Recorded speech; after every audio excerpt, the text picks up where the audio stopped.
Hello दोस्तों। आज की हमारी कहानी है इश्क का मौसम। कहानी का आनंद लेने के लिए कहानी को बिना स्किप किए हुए सुने।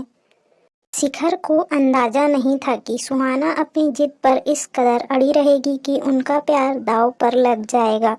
पार्क लगभग खाली हो चुका था। सर्दियों में शाम कहाँ ठहरती है, उसे तो रात की चुनरी पहनने की जल्दी रहती है। और रात भी तो कितनी लंबी होती है, बहुत लंबी, जो अपने साथ तन्हाई लेकर आती है, बेचैनी लेकर आती है, प्रकृति तक कुम्हला जाती है, तारों तक को धुंधला देती है अपने कोहरे से। बस गुमसुम सा चांद चमकता रहता है। ठंडी हवा का एक झोंका उसे सहरा गया। उसने अपने स्वेटर पर हाथ फेरा और अपनी दोनों बाहों से उसे ऐसे जकड़ लिया मानो सुहाना के एहसास को अपने भीतर महसूस कर रहा हो। कितने प्यार से बनाया था उसने यह स्वेटर। हर एक फंदे को ध्यान से डाला था और किताबों से देख देख कर घर में सबसे छुपाकर इसे बनाया था। 3 महीनों में लगाकर इसे पूरा किया था। कितनी बार तो उधेड़ना पड़ा था उसे।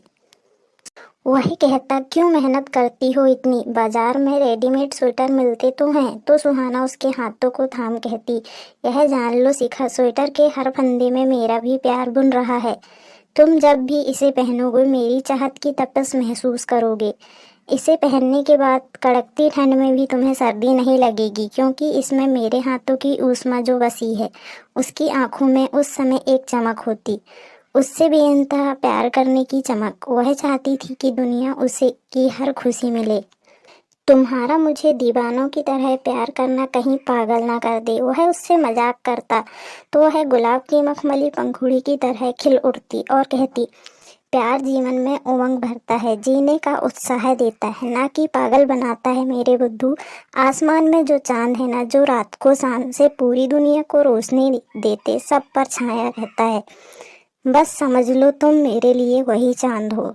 तुम मेरे पूरे अस्तित्व पर छाए हुए हो और तुम मेरी चांदनी हो। वह कहता और उसे चूम लेता। पार्क में एकदम सन्नाटा पसरा हुआ था। सब जा चुके थे। पार्क बंद होने का समय जो हो गया था। उसने चांद को देखा। खास आत्मीयता जो हो गई है अब उससे, क्योंकि अकेलेपन में वही उसका साथी बनता है और उसे अपन चांद कहती थी। अब वह कहाँ है चांद जैसा, कहाँ बिखर पाया उसकी जिंदगी में चांदनी। तभी उसे लगा मानो उसके पीछे के बेंच पर एक लड़का लड़की बैठे हैं। लड़की कह रही थी, तुम शादी कब करोगे, सर्दियाँ खत्म होते ही, जब बसंत ऋतु आएगी। लड़का बोला, पिछले 3 साल से तुम यही बात कह रहे हो। बसंत आकर हर साल चला जाता है, और अगर इस बार आया ही नहीं तो, सर्दी कम हुई ही नहीं तो, कभी मौसम सुहाना हुआ ही नहीं तो, पेड़ों पर नए पत्ते आए ही नहीं तो, आम के पेड़ों बोरों से लदे ही नहीं तो, खेत सरसों के फूलों से भर पीले हुए ही नहीं तो, रंग रंग उत्सव कुछ भी नहीं होगा तब, ऋतुराज बसंत नहीं आएगा। लग रहा था लड़की अब रो पड़ेगी। आएगा क्यों नहीं, लड़का बोला। शिखर ने पीछे मुड़कर देखा, वहाँ कोई नहीं था, लेकिन आवाज़ें तो जानी पहचानी थी। हाँ, शिखर और सुहाना की ही तो आवाज़ थी। उसने फिर स्वेटर पर हाथ फेरा। इसे हमेशा पहनना। उस दिन 1 महीने पहले की तो बात है। दोनों इसी बेंच पर बैठे थे। वह उसकी गोद में सिर रखकर लेटा हुआ था जब उसने कहा था, तो क्या और स्वेटर नहीं बनाओगी मेरे लिए? बनाऊंगी, क्यों नहीं। बस तुम मेरा इंतजार और लंबा मत करना। सर्दियाँ बीतने वाली है। इस बार तो हमारे जीवन में नए बसंत को आने दो। आखिर साल दर साल कितने बसंत निकल गए और हमारे जीवन में ठहरे तक नहीं। मुझे डर लगने लगा है इस इंतजार से। इस बार बसंत नहीं आया तो।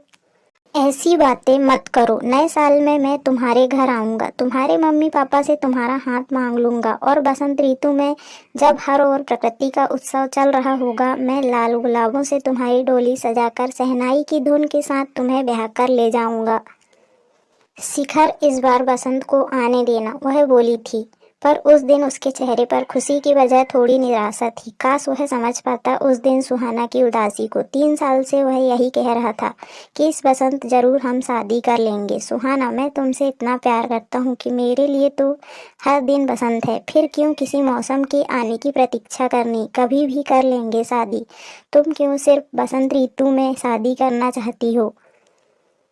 उसके पूछने पर सुहाना ने उमंग में भरकर उस समय छाई हर ओर छाई रहने वाली बहार के बारे में हमेशा की तरह कुछ कहने की बजाय सिर्फ कहा था, पता नहीं काश तब वह उसकी उदासी समझ पाता। शिखर, मैं भी तुमसे बहुत प्यार करती हूँ, तुम पर विश्वास भी करती हूँ, पर हर बार तुम्हारा टाल जाना मुझे अब डराने लगा है। माँ पापा मेरे लिए रिश्ते ढूंढते हैं और मैं कोई ना कोई बहाना बनाकर उन्हें मना कर देती हूँ।